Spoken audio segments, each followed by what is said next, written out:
capítulo de número 5. Nós leremos apenas o verso número 48. Irmãos, nós temos tanta coisa para falar sobre esse assunto, esse texto, que nós resolvemos dividir a mensagem. Hoje estaremos falando apenas o primeiro ponto dessa mensagem, e eu gostaria de convidar os irmãos para lermos juntos um versículo muito pequeno, só o verso de número 48, onde o Senhor Jesus diz assim: portanto, sede vós perfeitos, como perfeito é o vosso Pai Celeste. Vou repetir: portanto, sede vós perfeitos, como perfeito é o vosso Pai Celeste. Amém. Meus irmãos, Deus criou todas as coisas para o nosso bem. O propósito de Deus se cumpre quando nós entendemos isso de Deus e usamos essas coisas todas que Deus criou a nosso favor e não contra nós mesmos. Mas, irmãos, se nós avaliarmos bem a nossa estrutura de igreja e a igreja que existe hoje, tanto a igreja católica como a igreja evangélica, a igreja cristã, chamada cristã, nós veremos que essa igreja, irmãos, ela tem muito mais de judaísmo do que de cristianismo. Eu vou explicar isso para os irmãos. Veja bem, quando nós nos convertemos, todos nós trazemos uma herança religiosa conosco. E essa herança religiosa, ela foi formada pela convivência que nós tivemos com os nossos pais, com os nossos amigos, com os nossos parentes. A igreja cristã, ela nasceu no seio do judaísmo. Então veja, quando a igreja nasceu em Atos dos Apóstolos, a maioria da igreja, quase que a sua totalidade, era formada de judeus, que eram praticantes do judaísmo e faziam parte de algumas seitas que existiam dentro do judaísmo. As duas principais dessas seitas eram a seita dos fariseus e a seita dos saduceus.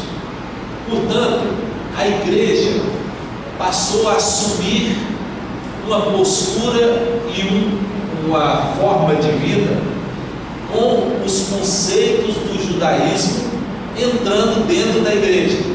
Deixa eu dar um exemplo para os irmãos. Quando Paulo saiu pregando o evangelho aos gentios, a igreja relutou, a igreja de Jerusalém, a primeira igreja, então formada basicamente de judeus, a igreja relutou em aceitar os novos cristãos, aqueles que vieram lá do mundo gentílico, aqueles que não eram judeus, como cristãos. Se os irmãos observarem em Atos 15, houve uma necessidade de fazer um concílio para que a igreja, nesse concílio, decidisse se aqueles irmãos que converteram com a pregação do apóstolo Paulo seriam aceitos como irmãos mesmo, ou se eles deveriam se tornar judeus para depois serem aceitos como cristãos. Aí houve uma necessidade de Pedro dar um testemunho, e Pedro virou para eles e disse assim: olha, nós não podemos recusar aceitar esses irmãos, porque eu vi, Pedro disse, eu vi descer sobre eles o Espírito Santo como desceu sobre nós.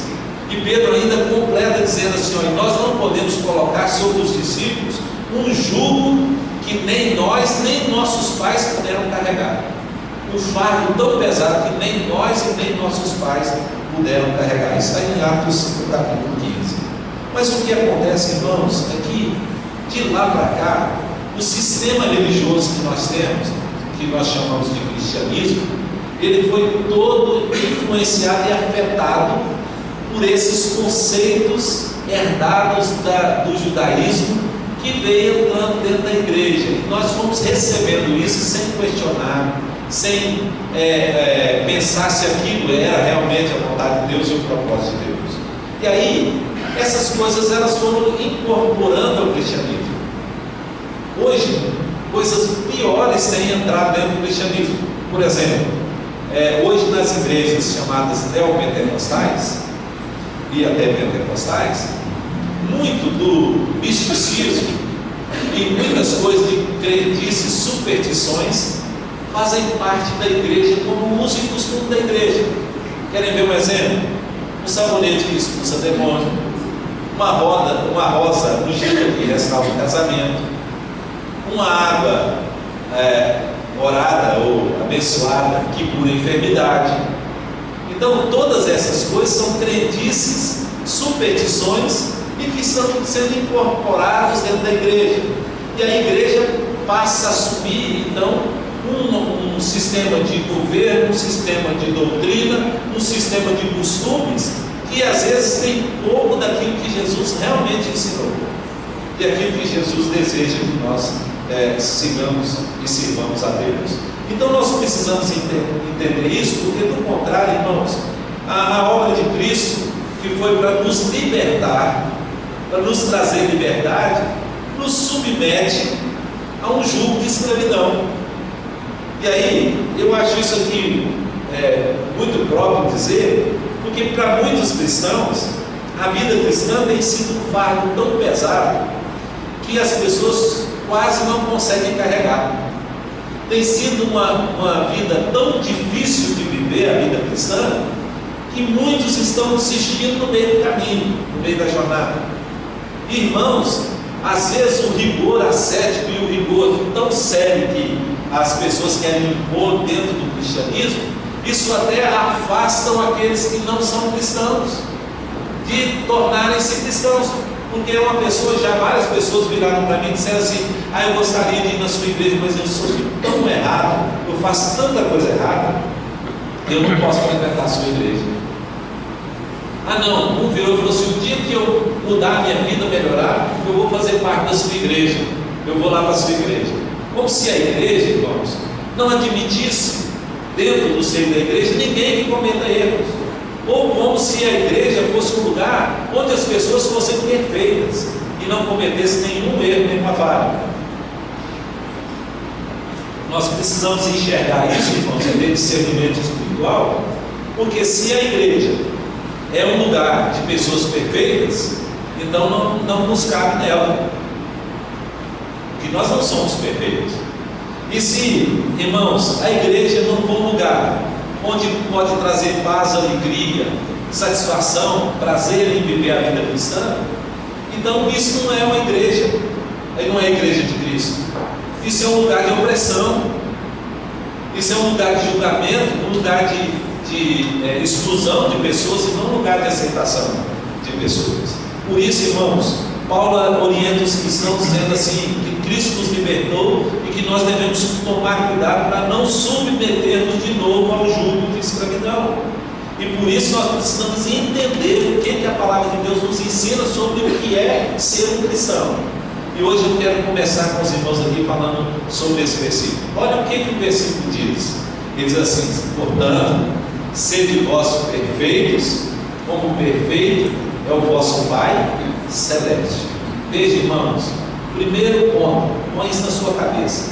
Isso aqui é muito importante você pensar. Primeiro ponto, irmãos, perfeição não é condição, é alvo, é um alvo para nossa vida.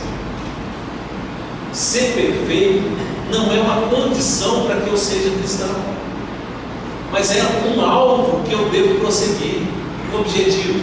Se você observar aí, irmãos, a forma verbal que Jesus usa ali é uma forma que no português, não sei se a gente designa dessa forma, mas é uma forma do gerúndio, uma ação que começa e continua, uma ação continuada. E aqui o tempo verbal aqui, irmãos, está no imperativo afirmativo, ou seja, é algo que é uma ordem, é um mandamento para a gente começar e prosseguir. Então veja, se é uma ação continuada, então não é uma ação acabada. Então eu tenho que pensar o seguinte, veja bem, o que Deus deseja de mim? Que eu seja perfeito, como Ele é perfeito. O que Deus espera que eu seja?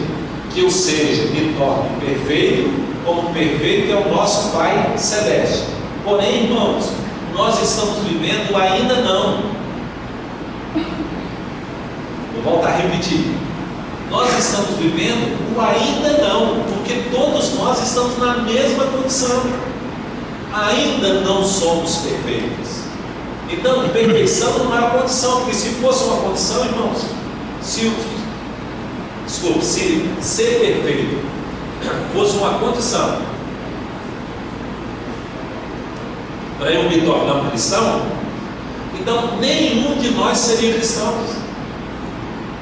Isso seria uma barreira totalmente intransponível.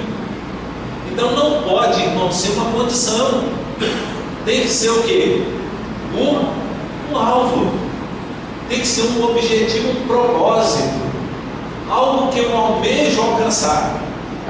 Mas não uma condição que eu preciso ter. Então, eu preciso entender isso, irmão, porque se eu não entender isso, realmente o cristianismo vai se tornar algo penoso, pesado para eu viver. E se eu compreender dessa forma, entender que Jesus está dizendo isso, o cristianismo torna-se mais leve e nos dá condição, irmãos, de viver a vida cristã com liberdade, e viver a vida cristã com prazer, com alegria, e pensar que vale a pena ser crente, vale a pena servir o Senhor, vale a pena andar com Jesus. Então, mas se eu viver achando que é uma condição, olha, isso muda tudo na minha vida. Tudo. Sabe por quê, irmãos? Porque se as pessoas imaginam que é uma condição, então na prática não aceita o erro. Então é proibido errar. Não é? Então, irmãos, se eu falhar, como que eu vou viver agora? Eu sou um cristão, eu sou membro da igreja, e eu cometi uma falha. Se eu entender que para eu ser condição é eu ser perfeito, para eu ser cristão, a condição é eu ser perfeito, como então que eu vou viver agora dentro dessa igreja? Como que eu vou participar desse corpo? Como que eu vou viver a fé, se for uma condição? E aí, meus irmãos, Paulo, que tinha muito mais discernimento do que nós, tinha muito mais maturidade do que nós todos, Paulo declarou assim, que Jesus Cristo veio salvar os pecadores, e aí diz assim, dos quais eu sou o principal. Notaram, irmãos? Paulo diz, eu creio que Jesus veio salvar os pecadores, dos quais eu sou o principal. E Paulo tinha muito mais maturidade, Paulo tinha muito mais conhecimento e discernimento espiritual que eles. Então o que ele está dizendo? Então o que Jesus está querendo dizer com o texto, irmãos? Ele está querendo dizer que não é uma condição para você ser cristão, mas sendo cristão, meus irmãos, é um alvo para você seguir, caminhar, para que sua vida seja melhor, para que as pessoas convivam melhor com você, mas não para que você tenha essa qualidade, porque se você não a tiver, você não poderá relacionar com Deus. Precisamos entender isso, meus irmãos, porque se eu não entender, isso vai gerar em mim algumas coisas ruins. Quer ver? Primeiro, vai me transformar numa pessoa que vai viver olhando os erros dos outros e apontando os erros dos outros. Se eu entender que é uma condição, eu vou olhar para uma pessoa e dizer que aquele ali é um cristão mais ou menos, ou aquele ali não é cristão. Aliás, irmãos, muita gente olha para os cristãos com essa premissa, com essa realidade, vira e diz assim, fulano fala que é cristão, mas faz tal coisa, tal coisa. Irmãos, ser perfeito não é condição para ser cristão. Mas se eu não entender isso, me torna acusador dos meus irmãos, porque eu passo a olhar os outros e ver os defeitos dos outros e desconsiderá-los como cristãos, e achar que pelo fato deles cometerem erros, eles não são cristãos. Irmãos, a Bíblia nunca disse isso. João diz assim, olha, essas coisas eu vos escrevi para que não pequeis. Se todavia pecar, então quer dizer que há a possibilidade do erro. Então na vida do cristão há a possibilidade do erro, há a possibilidade da falha. E eu preciso entender isso, porque isso me ajuda na aceitação dos meus irmãos, isso me ajuda na aceitação de mim mesmo. Quando eu cometer falha, eu não vou viver debaixo de culpa, eu não vou viver debaixo de desespero, de opressão, porque eu entendo que aquele Deus que me aceitou como eu sou, e esse Deus é que perdoa as minhas falhas e me ajuda para que minha vida se torne aquilo que é o alvo e o objetivo que Ele traçou para a minha vida. Olha, irmãos, segunda coisa é que se eu não entender isso, irmãos, isso desenvolve em mim uma atitude de falta de sinceridade e hipocrisia. Se eu não entender que é um mal e pensar que é uma condição, o que acontece? Eu vou querer fingir para os outros que eu não cometi erros, ou vou me esconder dos outros para que eles não vejam os meus erros. Eu vou tentar esconder de mim mesmo, não aceitando que eu cometo erros. E olha, irmãos, Paulo falou de um grupo de cristãos dizendo assim, que na frente eles faziam o que era correto, mas o que eles faziam oculto, Paulo diz assim, o sol referia a vergonha. Jesus, criticando os fariseus, disse que eles eram como sepulcros caiados, porque por fora eles se mostravam belos, branquinhos, mas diz, mas por dentro estava cheio de podridão e de ossos. Sabe por quê, irmãos? Que desenvolveu uma dupla personalidade cristã, que lá fora, na presença dos outros, age com cuidado para que os outros não vejam os erros, mas quando está dentro de casa, ou está num círculo mais íntimo, não se preocupa, ou não tem ninguém vendo, não se preocupa com aquilo que faz. Mas isso por quê? Porque se eu achar que é uma condição, eu tenho que demonstrar para os outros que eu sou perfeito, que eu não faço nada de errado. Sabe, irmãos, isso também leva a gente a valorizar muito mais o testemunho do que nosso relacionamento com Deus e a misericórdia e o perdão. Veja, irmãos, vou dar um exemplo para os irmãos. Quando Jesus chamou Mateus para se tornar-se apóstolo, Mateus resolveu dar uma festa na casa dele e chamou Jesus. E Jesus sentou junto com os amigos de Mateus, e Mateus era um publicano. E aí Jesus estava comendo com os publicanos lá na mesa. Aí as pessoas chegaram e disseram assim, ele recebe publicanos e come com eles, criticando Jesus por fazer isso, como se isso fosse um pecado que Jesus estava praticando. E aí Jesus olhou para eles e disse, ide aprender o que quer dizer misericórdia, quero e não sacrifício. Ide aprender o que quer dizer misericórdia, quero e não sacrifício. Sabe, irmãos, se eu entender que não é uma condição, mas é um alvo, isso me ajuda a aceitar os outros irmãos e os erros deles, me ajuda a ter paciência, compreensão, me ajuda a entender, irmãos, que tudo na nossa vida nós temos condição de fazer, ou às vezes ainda não temos por nossa fraqueza. Isso nos ajuda, irmãos, a entender mais a nossa condição diante de Deus. Sabe, irmãos, o testemunho lá fora é importante, mas muito mais importante, irmãos, é a minha situação diante de Deus. Então, quem está preocupado só com o testemunho lá fora, não está preocupado com o que Deus pensa dele, está preocupado com o que os outros pensam. Quem está valorizando mais o testemunho, fazem as coisas escondidas para os outros não verem, porque está preocupado com o que os outros estão pensando dele, e não com o que Deus está pensando dele.